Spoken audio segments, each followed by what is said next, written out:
independent commission must protect the trust of the general public. A statement from the president. ජනතා විශ්වාසය කඩ වෙලා තියෙනවා නම් ඒ කාර්යෙන් කිසි ප්‍රයෝජනයක් නැහැ. Draft of the MCC agreement temporarily suspended. Room for amendments. America එක්සත් ජනපදය වෙනස් කරන්නට එකඟ වෙනවා නම් පමණයි එවැනි ගිවිසුමක් අනාගතයේදී ක්‍රියාත්මක වෙන්නේ. Ranjan at it again. Good evening and welcome to the news. On to your top story tonight. An event to commend the state institutions that performed well as per the 2018 report of the Committee on Public Accounts took place today under the auspices of President Gotabaya Rajapaksa. The event organised by the Committee on Public Accounts, which is chaired by Lasantha Alagiyavanna, was held at the Parliamentary Complex today. 51 state institutions were awarded gold medals.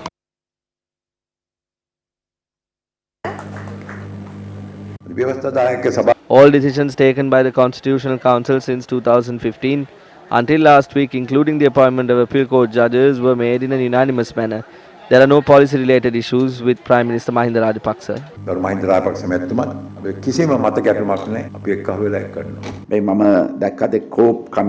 During today's event organised by COPE, the speaker reminded about the recent appointment of the chairman and director board of Sri Lankan Airlines.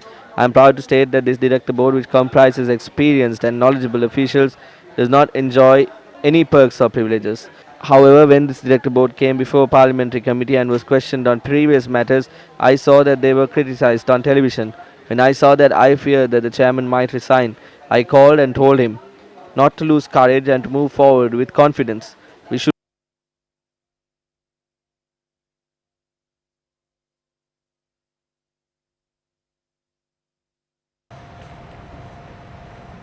We apologize for that technical failure. We will get back to that report. But before that, moving on in more local news, Prime Minister Mahinda Rajapaksa attended an event today held at the Pilagola Purnavarama temple in Badegama.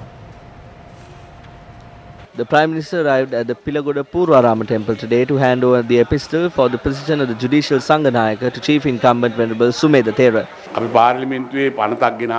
When we present a bill to Parliament, it is defeated. This is an important period where the President and the Parliament should work together. If the President goes his own way and the Parliament goes another, this country can never be developed. This was evident during the past 5 years. In a few more days, Parliament will be dissolved and a general election will be held. We can only go forward based on the government that will be elected after the general election. Subsequently, Prime Minister Mahinda Rajapaksa arrived at the Ampegama Purana Vihara in Galle to declare open a two-story library constructed at the temple premises.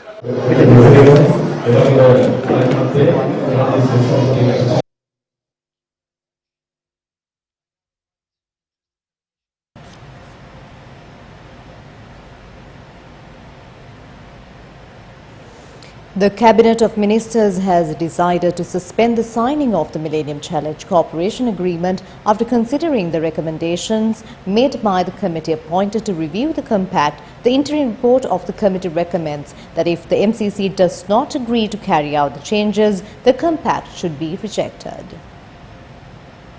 A review committee headed by Professor Lalitha Gunaruwan submitted its preliminary report to the Prime Minister recently. During the Cabinet media briefing today, Co-Cabinet spokesperson Bandula Gunawardana said this report has been submitted to the Cabinet by the Prime Minister.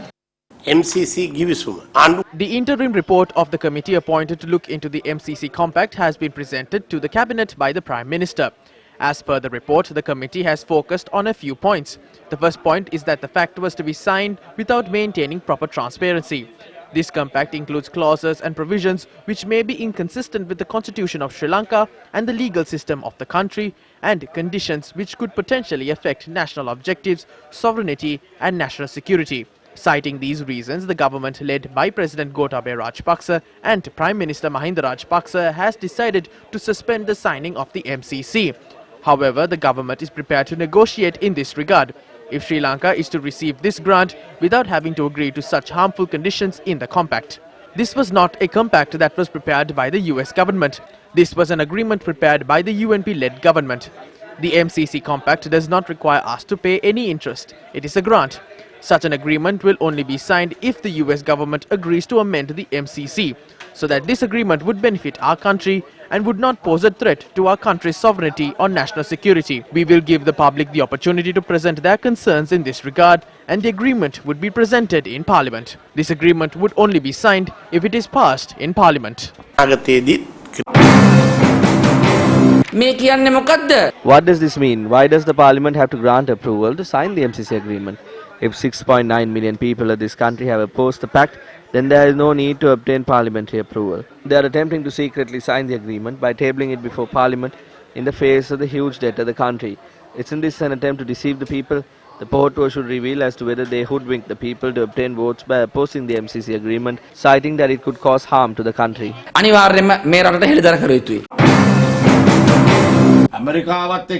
The government has a right to negotiate with the United States. The government, following diplomatic talks, will permit the actions of any foreign nation as long as it is favorable to our country. We cannot have a belittled mindset.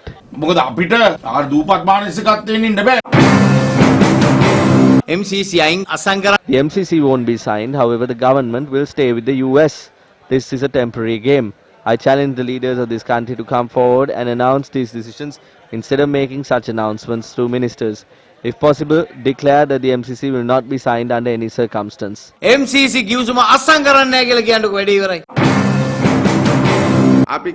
They received the public mandate to scrap the agreement and not to amend it. Visas will have to be obtained to travel within the country.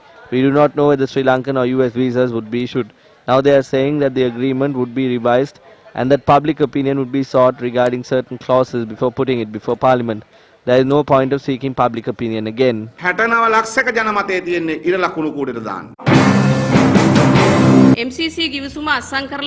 government will face a massive defeat at the general election if they sign the MCC agreement before the polls. This is just another statement similar to providing 1 million jobs.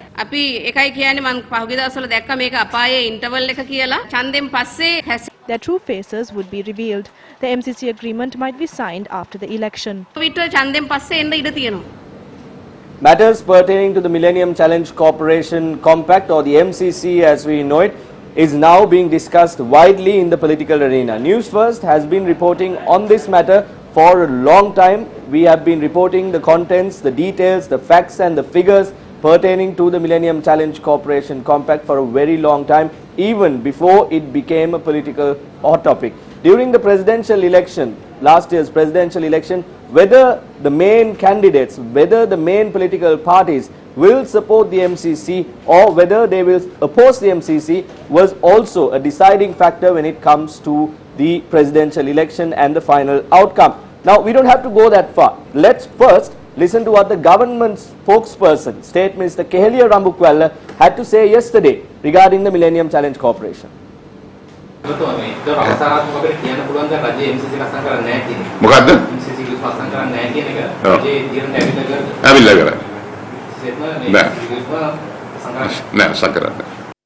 Now that is the statement made by the government spokesperson yesterday. Now if you analyze these statements and if you also paid attention to Bandula Gunawardena, cabinet co-spokesperson, speaking earlier on, it seems like there is a slight disparity. Now Minister Bandula Gunawardena says that as per the recommendations that had been provided by the committee that was appointed to look into the MCC, if USA is willing to make amendments to the current MCC agreement, there is this possibility of holding discussions forward. If not, if USA is not agreeing to make these amendments or discuss amendments, then there is the possibility of cancelling the draft of the MCC. That is what the cabinet co-spokesperson said.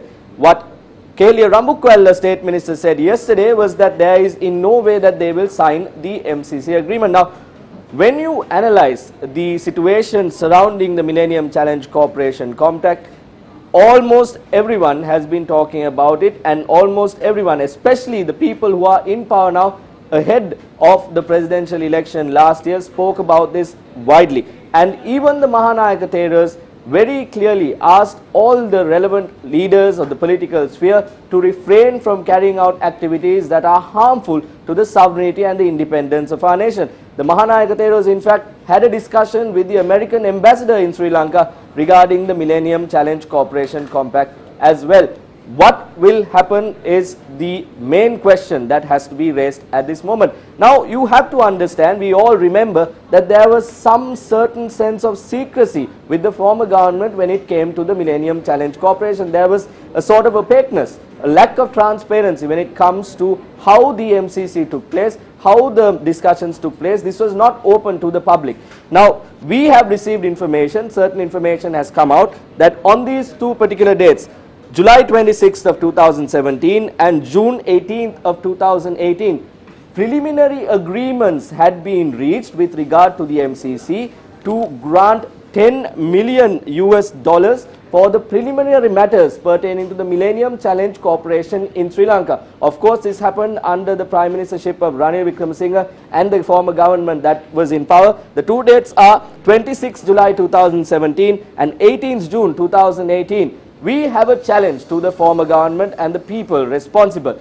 If these two dates, if these preliminary agreements were not signed on these two dates, we urge the former government, the responsible individuals of the former government, to come before the media, to come before the general public and say to the general public that this is not the case. We also have a challenge to the current government. Now various statements are made. We are uncertain as to whether they will not sign it even as we speak at this moment too. The cabinet co-spokesperson says something similar, something different rather, while Kehliya Ramukwala, the cabinet the government spokesperson, also says something with regard to the MCC. We also challenge the current government to come before the people and to make or realize the promise that was made and realize the expectations of the 6.9 million people who voted against the MCC.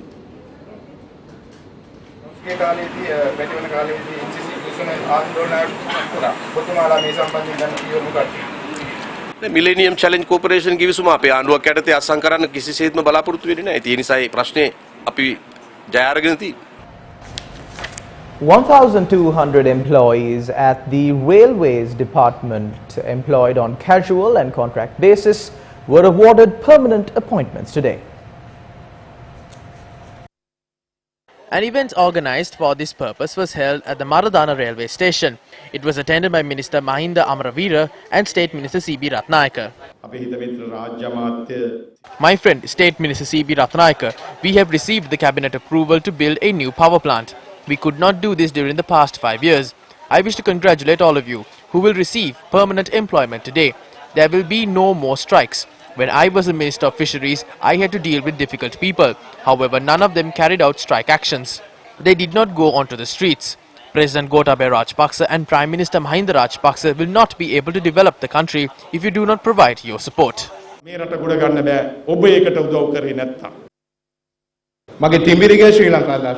Sri Lanka Freedom Party is a place that I started my political journey. However, I was chased away from the party. The SLPP was a party that was created by us. We have no place to join. The Sri Lanka Freedom Party worked against us as well. When the president was being elected, the SLFP joined. But remember, we have received the strength because the foundation was laid. We created the wave for Mahinda. I am not disappointed that the people who came with the wave have now taken over that responsibility.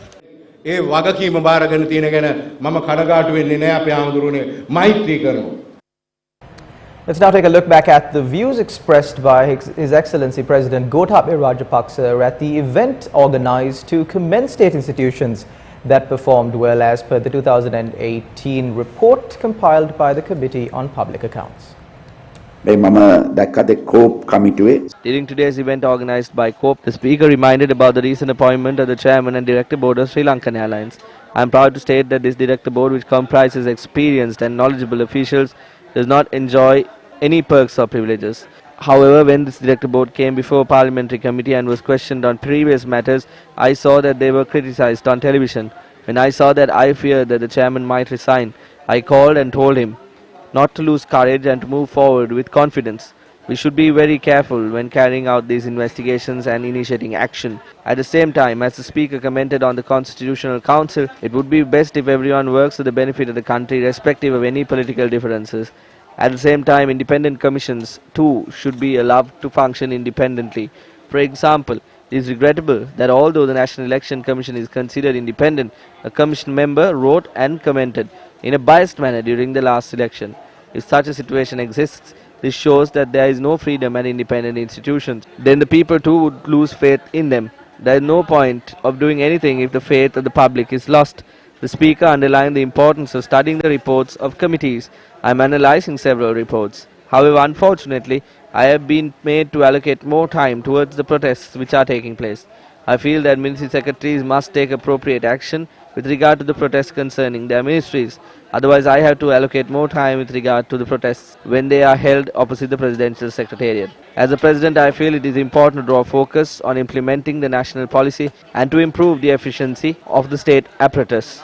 At the same time, I will also study these reports and take steps towards implementing the recommendations listed out in them. ක්‍රියා කරනයි කියන එකත් මේ අවස්ථාවේදී සඳහන් කරන්නට ඕන.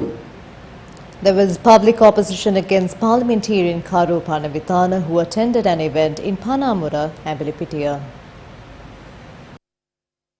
A bridge had been constructed in the Bandokkaya area in Panamura, Ambilipitiya at a cost of 50 million rupees. The villagers allege that the work of the bridge has not been completed up to date. UNP parliamentarian Karu Panavitana had arrived there today to declare open the bridge.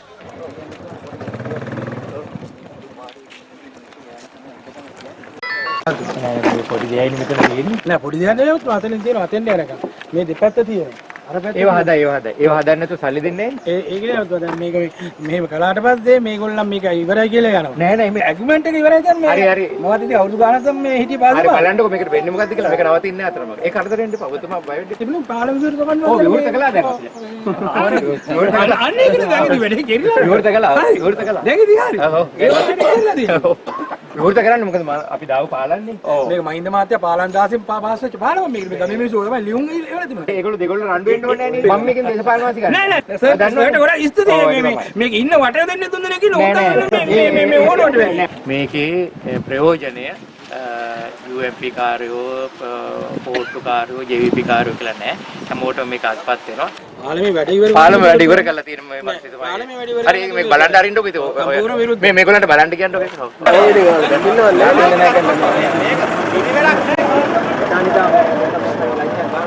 පාලමේ යන එක පහක් එකතු කරලා පෙන්නන්න කියන්නේ මේකට කැමතියි කියලා. බලහත්කාරයෙන් වකඩේව කරන්න යන්නේ. මේක සද්දෙට වෙච්ච බඩුවට. The parliamentarian then left the location.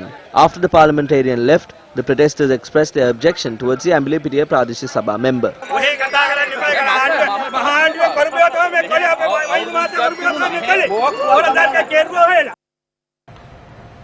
The Sri Lanka Muslim Congress today announced its support to the Samagi Jana Balawegya led by Sajith Premadasa.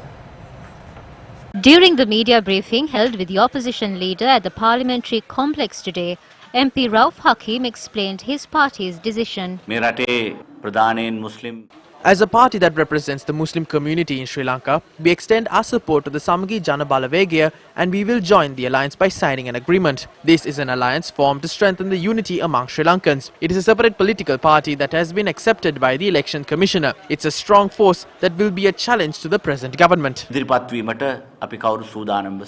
Lanka Muslim Congress The support extended by the SLMC to the Samagi Jana Balawegya is a major strength. I have been proposed as the main representative of the UNP within the Samagi Jana Balawegya. This proposal was made with the signature of Ranil Wickremesinghe. This is a journey that has been approved by the party's working committee. We will continue this journey and further strengthen ourselves in the process. In the meantime, Dr. Ajanta Pereira, who contested the presidential election, announced that she joined the United National Party. After the presidential election, I thought to myself, what were the two main parties who makes an effort towards the unity and peace of our people? So I decided to join the UMP upon the invitation of the party leader. With the membership of the UMP, I hope to contest the upcoming general election from the Colombo district. The working committee of the United National Party convened at the party headquarters, Sirikota, today.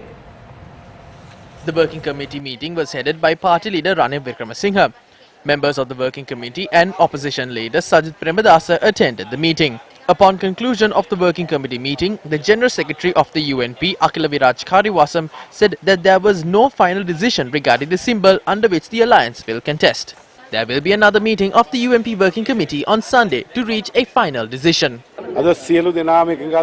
Today everyone arrived at a decision to contest under the Samagi Jana Balavege alliance. The working committee accepted the constitution after making minor amendments to it. We spoke about using the symbol of the swan. We will make a final decision on this matter by next Sunday. The Central Working Committee of the Samagi Jana Balavege will comprise of 60% of the UMP and the remaining 40% from other parties constituting the alliance. Out of the members belonging to the 60% UMP representation, 45% would be appointed after obtaining the approval of the party leader and the party's working committee, while 15% will be appointed after receiving the opposition leader's approval. It was also decided to obtain approval of the UMP leader and the working committee with regard to the UMP nomination list. At the same time, the nomination list of the alliance will also be subjected to approval from the UMP leadership.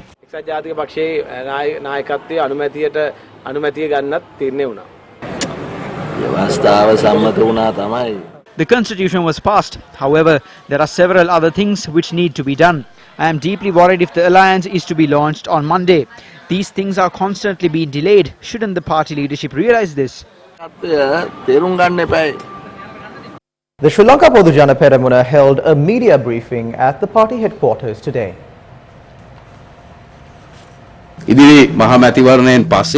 Mahinda Rajapaksa will be appointed as the new Prime Minister after the upcoming election, and also Sajith Premadasa's 2025 dream will be shattered. This is a genuine concern and doubt amongst the SLPP supporters that certain people will cross over after contesting under our party, or else join with Sajith Premadasa in the opposition. Therefore, we request the party faithful to provide the maximum strength for our candidates. කටයුතු කරන්න කියලා අපි පාක්ෂිකයන්ගෙන් ඉල්ලීම කරනවා. විශේෂයෙන්ම ගෝඨාභය රාජපක්ෂ මහත්මයා ගැන During the course of this election, there is a lesson to be learnt from President Gotabaya Rajapaksa. He has set a great example by depositing all excess cash he received during the presidential election campaign to the Sri Lanka Podujana Peramuna Fund. A fire was reported at a construction site located along Duplication Road in Bambalapitiya today. The fire had reportedly started from the machinery storage room located in the lower level of the construction site.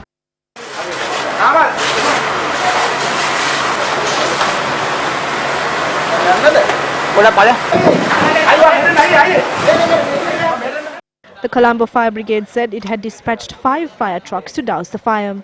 The fire brigade said the fire was contained to a certain extent.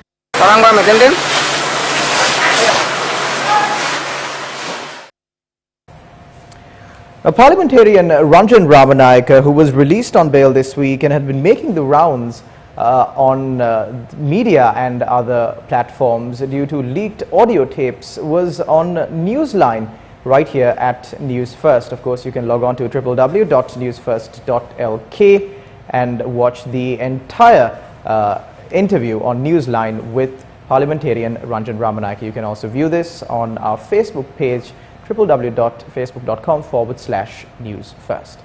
Moving on to more local news, the allocation of public funds by the state to the entire justice sector during the period from 2010 to 2019 has never exceeded 1% of the total annual expenditure of the state. The statement was made by the new Supreme Court Judge Yasantha Kodagoda, and he said that at least 67% of judges of the Apex Court are to retire in 3 to 5 years. Justice Kodagoda, speaking at the ceremonial welcome to the Supreme Court, explaining the nature of the financial investment by the state to the justice sector, said the allocation of 1% or less has been both for capital and recurrent expenditure of the entire judicial sector. Supreme Court Judge Kodagoda went on to note, quote, "The scarcity of necessary financial resources exemplifies the standard of our courthouses, conditions of chambers and quarters of judges, virtual absence of computerized automation and application of technological tools, and the paucity of other necessary human and material resources that should be available to the justice sector. Unless there is a significant increase in the allocation of funds from the consolidated fund to run the third organ of the state, namely the justice sector, I would think improving the system and making it efficient would be a virtual impossibility," unquote. He also said The efficacy of any system of justice is founded upon factors including the resources available for the system of justice, namely human and material resources on one hand and legislative infrastructure on the other. Justice Kodaguda also said insufficient judges can only result in delays in administration of justice, adding it is necessary to consider whether Sri Lanka has a sufficient number of judges to administer justice expeditiously. Justice Kodaguda told the gathering, quote, an optimal number of judicial officers possessing requisite knowledge and judicial skills and upholding judicial etiquette is a sine qua non of any effective judicial system, unquote. Justice Kodaguda also said he believes there is a compelling need to assess and determine afresh the cadre of judges of all courts in Sri Lanka. He said with increasing the number of judges and the allocation of necessary logistical resources to the entire justice sector, undoubtedly the efficiency and the productivity of the justice system would increase in a tangible manner. He stressed this would result in the expeditious passage of cases through the courts system and urged the relevant competent authorities to give serious and responsive consideration to the compelling need to increase significantly the cadre of judges of the two apex courts, namely the Supreme Court and the Court of Appeal. Of the 79 judges of the High Court, unless elevated to the Court of Appeal, 14 judges are to retire within the coming 3 years. A total of 36 judges of the High Court are to retire by 2025, which is around 50% of the present number of judges of the High Court. He said the position of every senior officer of the Attorney General's Department is also similar. Justice Kodaguda went on to note, quote, unless they are also accommodated on the benches of the apex courts, they would have to cease to serve the state and retire at 60 years of age. These officers, compelled to lend their professional services to private clients, is also most unfortunate, unquote. Speaking at a media briefing today, IMF Director Jerry Rice said final review of the current IMF-supported program will take place after mid-April. There's a question also on Sri Lanka. Will there be a new program with Sri Lanka after the elections, the parliamentary polls later this year? And on Sri Lanka, the seventh and final review of the current fund-supported program is scheduled to take place after mid-April. We'll be looking at this situation then and thereafter. We have a long history of engagement with Sri Lanka, of course. I can say that during the recent staff visit, the authorities expressed interest in a range of options for future engagement with the fund, but the specifics of that will be discussed after this next review in mid-April. The year-on-year inflation as measured by CCPI is 6.2% in February 2020, up from 5.7% in January this year. Year-on-year inflation of food has increased to 14.7% in February 2020, up from 12.4% in January this year. Moving on in more local news, Higher Education Minister Bandula Gunawardena, speaking to Daily Mirror, said the Sri Lankan government must adopt to more effective strategies to find money without opting for external borrowings. Responding to a question, the minister said there is a financial crisis and this is the reality. However, the most severe financial crisis is bound to happen in 2025 as Sri Lanka will have to spend the largest amount of money for debt servicing along with interest in 2025. He added the previous government has resorted to a lot of commercial borrowings by issuing sovereign bonds, which will require the government to make bullet payments, not in installments. He added, despite loans being obtained at concessionary rates, there is an economic risk involved with raising foreign currency loans as the foreign currency value appreciates with time. The minister stressed raising funds through internal borrowings is more effective despite its impact on inflation. During these 13 weeks, the government has lost a revenue of 500 to 600 billion rupees. Once they lose income, they can't pay the bills. They can't point fingers at the opposition because of their inability to handle finance.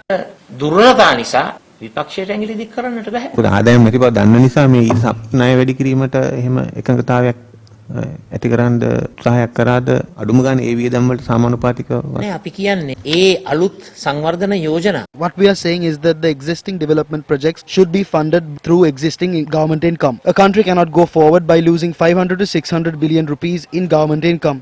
We disagreed with increasing loans after doing a comprehensive calculation. Through increasing loans, our country gets trapped economically.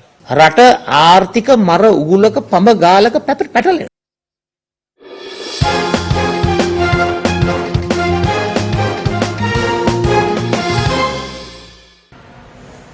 Letter by Sony Pictures Network to Sri Lanka Cricket withdrawing from the bidding process for the purchase of broadcasting rights highlighted the fact that the bidding process was not conducted according to the proper procedure.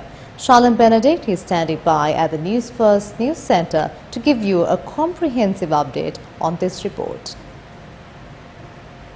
Mr. Clean from Sri Lanka Cricket, you levelled certain accusations against our network at a media briefing yesterday. Now, in response to these accusations, we will reveal to the general public details of certain malpractices at SLC that we have been discussing, as well as certain other malpractices that we will reveal in the near future. Sri Lanka Cricket is currently in the process of bidding to award broadcasting rights for the next 3 years. Now, as we reported before, Sony Pictures has withdrawn from the bidding process. Now, this Sony Pictures has sent a letter to the CEO of Sri Lanka Cricket informing him of their withdrawal from the bidding process. Now, in this letter, Sony Pictures says that the response by SLC to certain queries made by Sony makes it clear that the bidding process for the broadcasting rights of SLC has many loopholes. Sony also alleges that the bidding process was conducted without any transparency and in an arbitrary manner, based on the response of SLC to the queries made by Sony.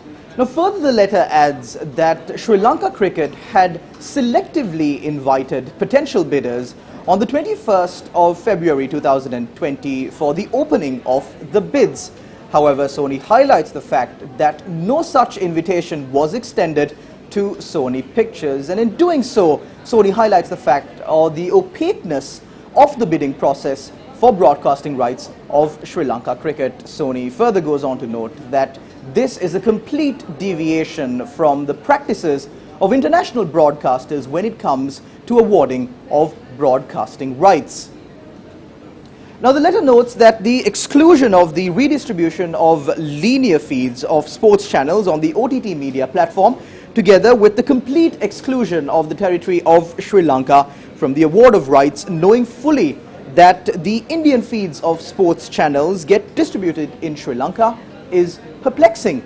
Now, Sony states that this kind of invitation to tender for television and radio rights and digital rights is unprecedented in the view of the firm.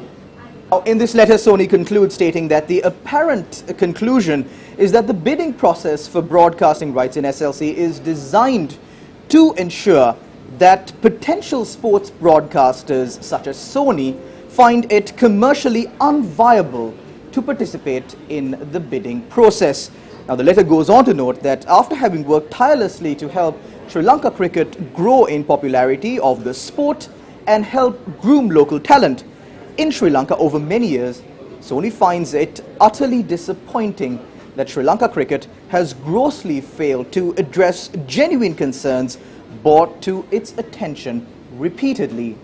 Now, in this letter, Sony goes on to state that their company is one of the leading sports broadcasters in the Indian subcontinent, and as the incumbent owner of broadcasting rights of Sri Lanka Cricket, they were very keen to submit their bids for the next 3 years as well. However, under the circumstances, Sony confirmed that they would abstain from participating in the bidding process for the acquisition of broadcasting rights of Sri Lanka Cricket for the upcoming 3 years. Now, however, last evening during a meeting between the Minister of Sports and Sri Lanka Cricket officials, the Minister of Sports had instructed the officials of Sri Lanka Cricket to conduct the bidding process for the awarding of broadcasting rights of Sri Lanka Cricket all over again. Now, News First will be paying a close watch to the unfoldings on the broadcasting rights of Sri Lanka cricket, as we have done before, and we will continue to keep our viewers up to date on the latest that's happening. Thank you, Shalan, for the comprehensive report. With that, we wrap up Primetime News. I'm Bandi Jai Singha, and the interpreter tonight was Bryant Cruz. Good night. Take care.